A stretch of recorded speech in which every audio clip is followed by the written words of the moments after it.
ہر انسان اپنی اصلیت جانتا ہے۔ ہم اپنی داڑھی ٹوپیوں سے، اپنی ظاہری شکلوں سے، ظاہری معصومیت سے، ظاہری اچھا بن کر لوگوں کو دھوکہ دے سکتے ہیں۔ اپنا اصل روپ لوگوں سے چھپانے میں کامیاب ہو جاتے ہیں، لیکن ہم اپنے آپ سے نہیں چھپ سکتے۔ میری برائی مجھے بے چین کرے گی، میری بری نیت جہاں میری ظاہری دنیا بنائے گی تو وہاں میرے اندر کی دنیا کو اجاڑے گی بھی۔ وہ دھوکے، وہ جھوٹ، وہ برائیاں جو میں لوگوں کے ساتھ کر جاؤں، جو میں اور آپ لوگوں کے ساتھ اکثر اوقات کر گزرتے ہیں، صرف اپنی ظاہری دنیا کو چمکانے کے لیے، بنانے کے لیے، سجانے کے لیے، اس دھوکے سے، اس جھوٹ سے میری دنیا کو چار چاند لگ سکتے ہیں۔ میرے جرم کی سزا کسی اور کو مل کر میں بچ سکتا ہوں، آپ بچ سکتے ہو، لیکن میرے اندر کا ضمیر میرے عیبوں پر پردے نہیں ڈال سکتا۔ مجھے ہر دن ہر رات یہ ریئلائز کروائے گا کہ تم نے فلانے کا گھر اجاڑا، فلاں بندے کو اذیت پہنچائی، فلاں کے ساتھ برا کیا، فلاں تیری وجہ سے، تیری باتوں کی وجہ سے مایوس ہو گیا، ٹوٹ کے بکھر گیا۔ تو یہ ظاہری دنیا اور لوگوں کی پرواہ چھوڑ دے، اپنی پرواہ کرے نا۔ اگر ساری دنیا آپ کے ساتھ کھڑی ہو گئی اور تم اندر سے اپنے ساتھ کھڑے نہ ہوئے تو پڑ گئے نا اکیلے۔ کیا فائدہ ظاہری بھیڑ کا، ظاہری تعلقات کا؟ لوگ تمہارے قریب آ رہے ہیں تمہارے جھوٹ، تمہارے فراڈ، تمہاری نافرمانیاں، تمہاری چالاکیوں کی وجہ سے، لیکن تمہارے اندر کا انسان تو تم سے دور جا رہا ہے ان برائیوں اور ان بے وفائیوں کی وجہ سے۔ دنیا راضی اور تو اپنے آپ سے راضی نہیں۔ دنیا تیری عزت کر رہی ہے لیکن تو اس عزت کے لائق ہی نہ ہو۔ اوکے فائن، دنیا تجھے بڑا نیک سمجھ رہی ہے، لیکن مرنے کے بعد اگر تمہیں اپنی حقیقتوں کے کھل جانے پر ڈر لگ رہا ہے تو کیا فائدہ ہے اس دنیا کی 60-70 سال کی واہ واہ کی؟ بڑا اچھا بندہ ہے جی بھائی، لوگوں کے لیے اچھا نہ بن، اپنے لیے اچھا بن، اپنی فکر میں اچھا بن، اپنی آخرت کی فکر میں اور اللہ کی خاطر اپنے آپ کو اچھا بنا۔ اس کرائیٹیریا پہ اگر تو اچھا بن گیا نا تو لوگ آٹومیٹکلی تیرے شر سے محفوظ ہو جائیں گے۔ اب لوگوں کو اس بات کا ڈر نہیں ہوگا کہ یار یہ بندہ دھوکہ نہ دے دے، بلکہ تو ڈرے گا کہ کہیں میں کسی کو دھوکہ نہ دے دوں۔ اچھائی کرنے کے بعد نا دل میں ایک سکون سا محسوس ہوتا ہے، جبکہ برائی کرنے کے بعد دل میں ایک بے چینی، ایک مایوسی سی جنریٹ ہوتی ہے۔ جس بھی سچویشن کے سامنے تم اپنے رب کو کھڑا کرو گے تو تمہارے رب کو کوئی ہرا نہیں سکتا۔ تم چپ چاپ کر کے بس اللہ کی طرف آؤ۔ دنیا اللہ کے بارے میں جو کہتی ہے کہنے دو۔ تمہارا نفس اور تمہارا شیطان تمہیں جو پٹیاں پڑھا رہا ہے پڑھانے دو۔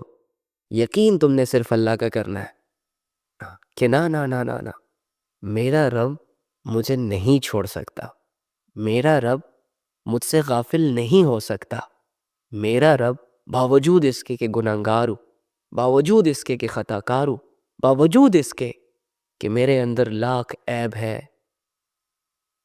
لیکن میں جب بھی اللہ کو پکاروں گا میرا اللہ مجھے لبیک کہے گا۔ تو یار اپنی زندگی اللہ کے حوالے کرو۔ سوچا وہاں پہ جاتا ہے جہاں انسان نے کسی چیز کے لیے، کسی کام کے لیے اپنے ہاتھوں سے کوئی محنت کی ہو۔ یہ زندگی آپ کو اللہ کی طرف سے دی ہوئی ہے، اس کو تو اللہ کے حوالے کرنا ہی کرنا ہے آپ نے، چاہے اپنی مرضی سے کریں یا چاہے اللہ سے کچھ پل کے لیے بھاگیں دوڑیں، جو بھی کر لیں، جانا تو آپ نے اسی کے پاس ہے۔ تو جیتے جی اپنے لیے یہ فیصلہ کر لے کہ میری زندگی اللہ تیرے لیے، میرا دل صرف تیری باتوں سے متاثر ہوگا اور میرے اندر ہمیشہ تیرا ایک یقین رہے گا۔ اللہ کے نبی فرماتے ہیں عقل مند انسان وہ ہے جو مرنے سے پہلے مرنے کی تیاری کرے۔ اگر اعمال بگڑے ہیں تو ان اعمال کو سنوارنے کی کوشش کرے۔ اگر اللہ سے تعلق کمزور ہے تو بچی کچھ زندگی میں یہ کوشش کرے، یہ محنت کرے کہ اللہ سے اس کا تعلق مضبوط ہو۔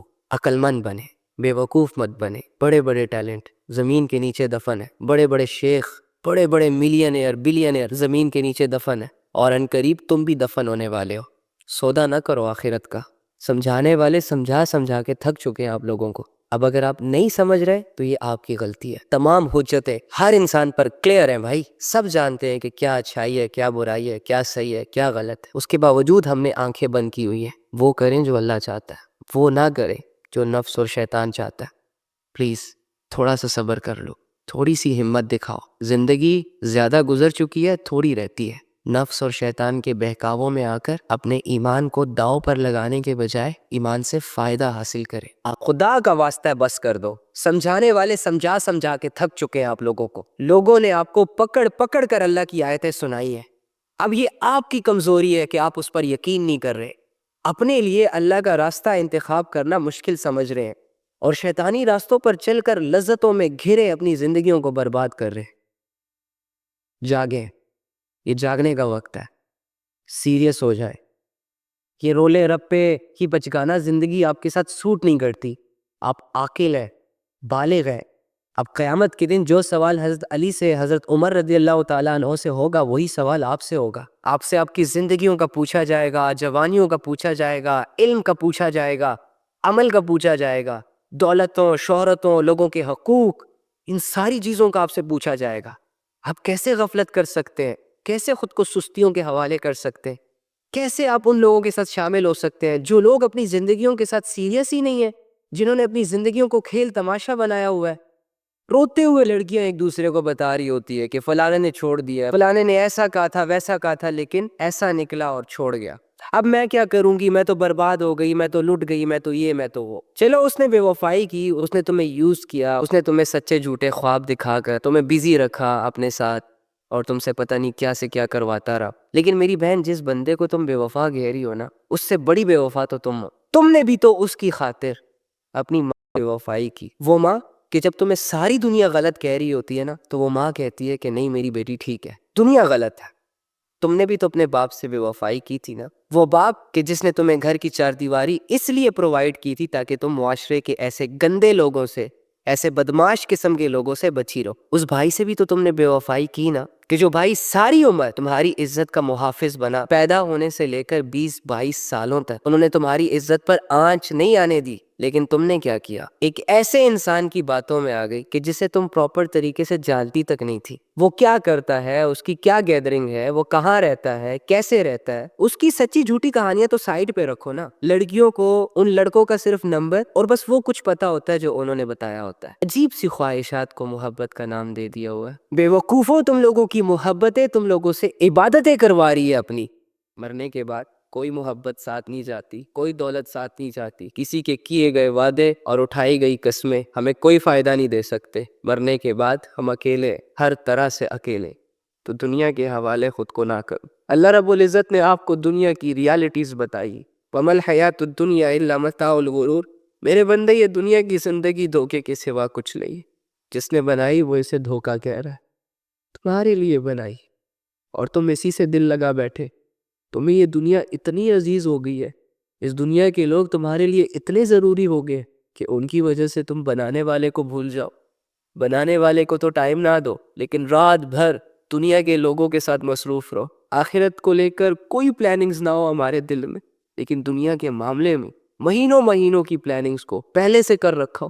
کتنی بڑی بے وقوفی کی بات ہے۔ آپ ایک مسلمان ہیں، مسلمان سب کچھ کر سکتا ہے لیکن کسی کو دھوکہ نہیں دے سکتا، اپنے آپ کو بھی دھوکہ نہیں دے سکتا، اور شیطان یہی چاہتا ہے کہ ساری عمر ایک انسان اپنے آپ کو بھی دھوکے میں رکھے اور دوسروں کو بھی دھوکہ دے، اور ان کی زندگیاں الجھنوں کے حوالے ہو جائیں، غیر ضروری چیزیں ان کی نظروں میں ضروری بن جائیں، اور یہ سارے لوگ مدہوش ہو کر، بے ہوش ہو کر اپنی چاہت کے پیچھے، اپنی محبتوں کے پیچھے، دولتوں کے پیچھے لگے رہے، اور اصل مقصد ان سے بھول جائے، اللہ کو راضی کرنا، عبادات کرنا، غیرت کرنا دین پر، دین کو نافذ کرنا پوری دنیا۔ تو آئیں اس بے حیائی کے خلاف ایک آواز اٹھاتے ہیں، آئیں لوگوں کو سمجھانا شروع کرتے ہیں، آئیں لوگوں کو اپنی پہچان کرواتے ہیں، اور اس کی شروعات خود سے کرنی ہے۔ اپنے آپ کو بتانا کہ میں ایک مسلمان ہوں، میرے ساتھ صرف اللہ والی زندگی سوٹ کرے گی، میں صرف اور صرف اللہ اور اس کی رسول کی باتوں پر عمل کروں گا۔ کوشش کریں گے نا انشاءاللہ؟ تو میرے بھائی اور میری بہن، جتنی تم نے غفلت کرنی تھی نا، کر لی، اور اس غفلت نے تمہیں کوئی فائدہ نہیں دیا، الٹا تمہیں نقصان دیا۔ دیکھو آج تم اپنے آپ میں اپنے آپ کو تلاش کر رہے ہو، لیکن تمہیں اپنا آپ ہی نہیں مل رہا۔ تو آؤ اپنے اللہ سے پوچھو کہ میں کون ہوں، میرا کیا مقصد ہے، میں کیا کروں یا رب، مجھے تو اپنا آپ ہی نظر نہیں آ رہا۔ اے اللہ، تو ہی تو ہے جو بھولے بھٹکوں کو ایک راستہ دکھاتا ہے، میں بھی وہ راستہ دیکھنا چاہتا ہوں اور اس راستے پر چلنا چاہتا ہوں۔ تو پتہ ہے جب تم ایسی سوچ لے کر اللہ کے پاس آؤ گے نا، تو اللہ کیا کہتا ہے؟ وَالَّذِي يُنَزِّلُ عَلَىٰ عَبْدِهِ آيَاتٍ بَيِّنَاتٍ لِيُخْرِجَكُم مِّنَ الظُّلُمَاتِ إِلَى النُّورِ، کہ وہ اللہ ہی تو ہے جو انسانوں پر کھلی کھلی آیتیں نازل کرتا ہے تاکہ انسانوں کو اندھیروں سے نکال کر روشنیوں کی طرف لے آئے۔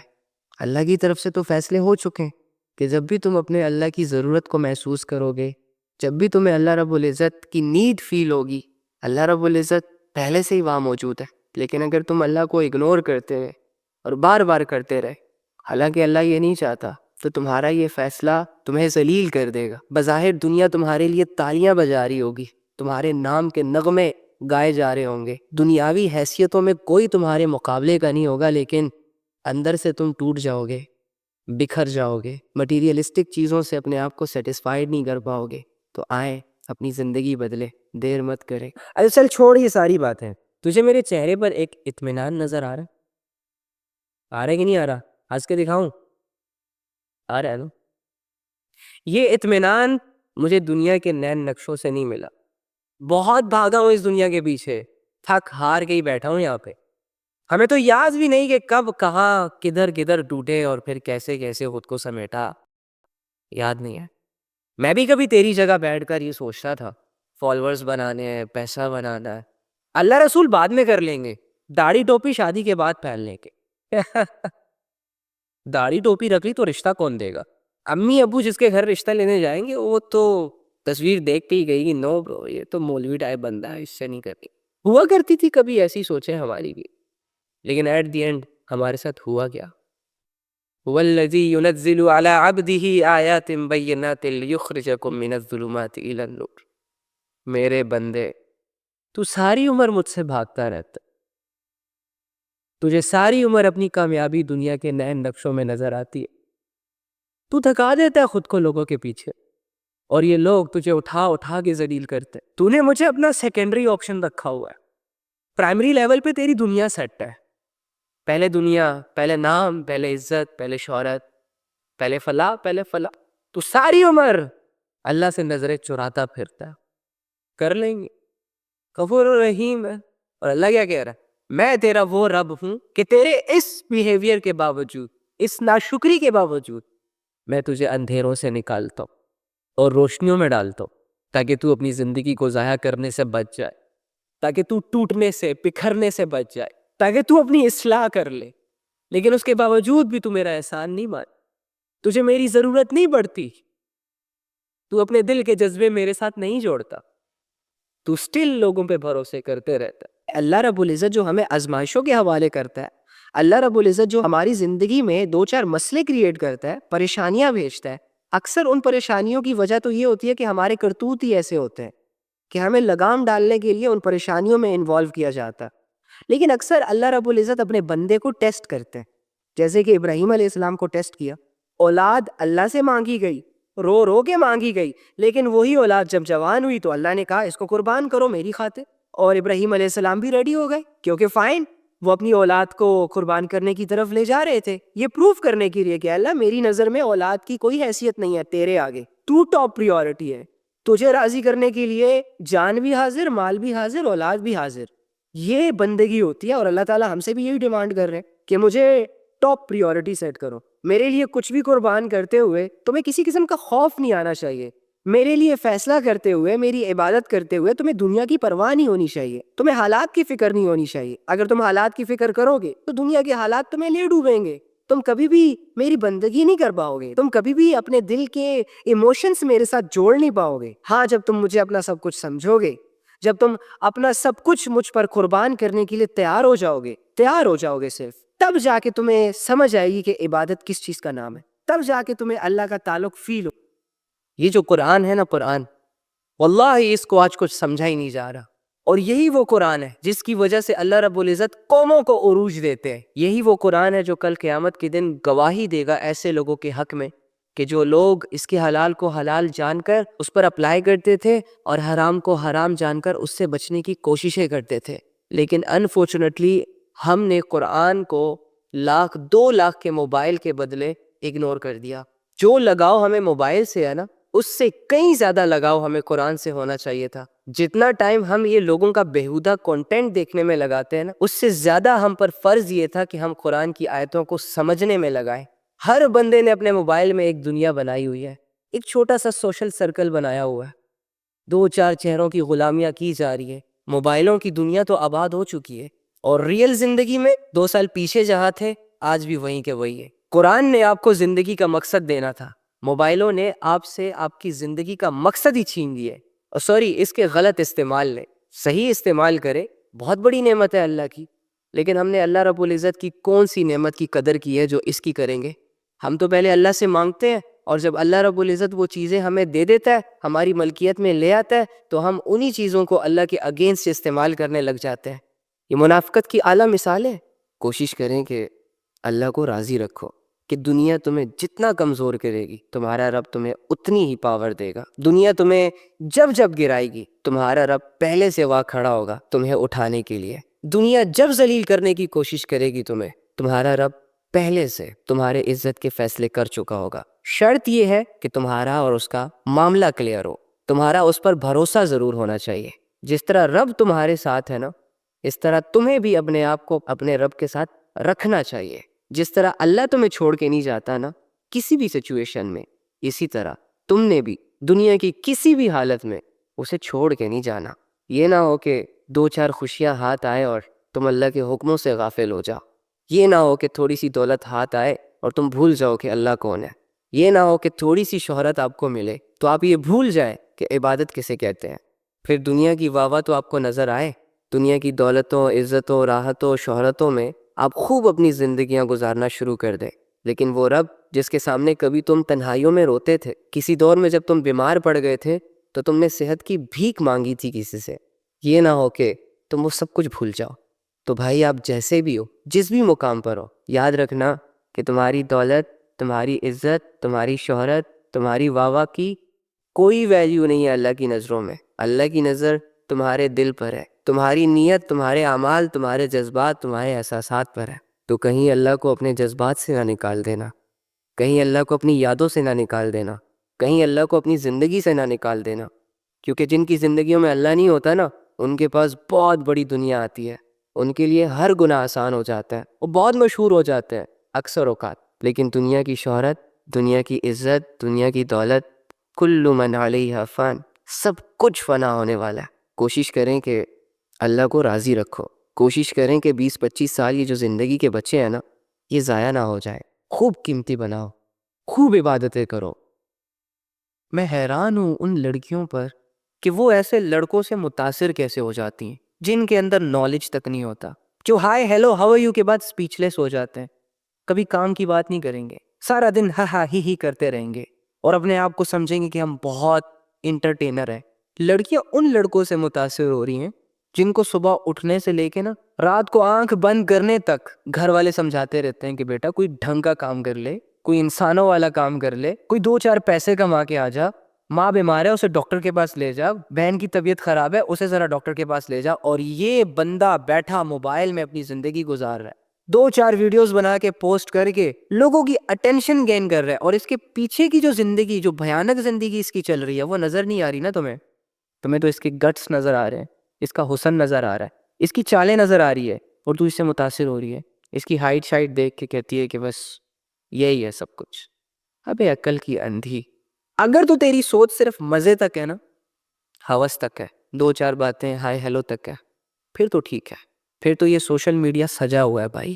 پتھر اٹھاؤ نیچے سے کوئی نہ کوئی ہینڈسم بندہ نکلے گا، کوئی نہ کوئی چٹی چمڑی والا نکلے گا، کوئی ہائٹڈ بندہ نکلے گا. کرو نمبر ایکسچینج، لگے رہو راتوں کو فون پہ، اگر تو آپ کی سوچ اتنی گری ہوئی ہے اور اتنی شارٹ سی ہے. لیکن یاد رکھیے گا کہ 25-30 سال کے بعد آپ کی شادی کے پلانز ہونے ہیں گھر میں، اور شادی جو ہے نا وہ نمونوں سے نہیں کی جاتی. آپ کی زندگی میں ایک ہائٹڈ بندہ ہو، گوری چمڑی والا ہو، بڑا ہی ڈیشنگ اور افلاطون کی پرسنالٹی ہو اس کی، لیکن جب بولے تو گند بولے، جب دیکھے تو گند دیکھے، جب سنے تو گند سنے. کوئی رسپانسبلٹی نہیں، کوئی سینسیبلٹی نہیں، کوئی میچورنس اس میں نظر نہیں آ رہی. ہو گئی تباہ تمہاری لائف. تو جو نوٹ کرنے کی چیزیں ہیں وہ تو نوٹ نہیں کی جا رہی، اور جو irrelevant unnecessary چیزیں، عارضی چیزیں، چینجیبل چیزیں، ان کو فوکس کیا جا رہا ہے اور ان سے متاثر ہو کے ایک ریلیشنز کریٹ کیے جا رہے ہیں. بھائی اگر تیرا بندہ میچور نہیں ہے نا، تیرا بندہ غیرتی نہیں ہے، تیرے بندے میں حیا نہیں ہے، تیرے بندے کی نظریں حیا کی فیلنگ سے جھکنے والی نہیں ہے، اور اگر تیرے بندے میں گھر والوں کو سمجھنے اور سمجھانے کی وقت نہیں ہے، صلاحیت نہیں ہے، تو تیرا بندہ ڈیشنگ ہو سکتا ہے، تیرا بندہ کول ہو سکتا ہے، تیرے بندے کا فیس کٹ اچھا ہو سکتا ہے، اس کے پاس باپ کا پیسہ ہو سکتا ہے لیکن وہ اس لائق نہیں ہو سکتا کہ اس کے ساتھ رہا جائے. جو ہر جگہ منہ مارتا ہے نا اور جسے بڑی آسانی سے کہیں سے بھی کچھ بھی کھانے کو مل جائے, بھائی اس کے موڈ سوئنگ ہوں گے, پھر ایک کھانے پہ گزارا نہیں کرتا. اور یہ جو ٹک ٹوکر حضرات ہیں 2-4 لڑکیوں میں بیٹھ کے شعر و شاعری یا کوئی ڈائیلاگ مار کے, جنہیں ایسا لگ رہا ہوتا ہے کہ واہ بڑے کامیاب لوگ ہیں ہم, ان کی تو الگ ہی ٹور ہے بھائی. پتہ نہیں اپنے آپ کو کیا سمجھا ہوا ہے انہوں نے. انہی لڑکوں کو تم ذرا بڑوں میں بٹھاؤ, ان سے بات تک نہیں ہوگی. یہ جن لوگوں کو آپ دیکھتے رہتے ہو جو سارا دن ہوس کا چشمہ پہن کے لڑکیوں کو تاڑتے رہتے ہیں, بھوکے ننگے انتظار میں رہتے ہیں کہ کوئی ہاتھ آئے.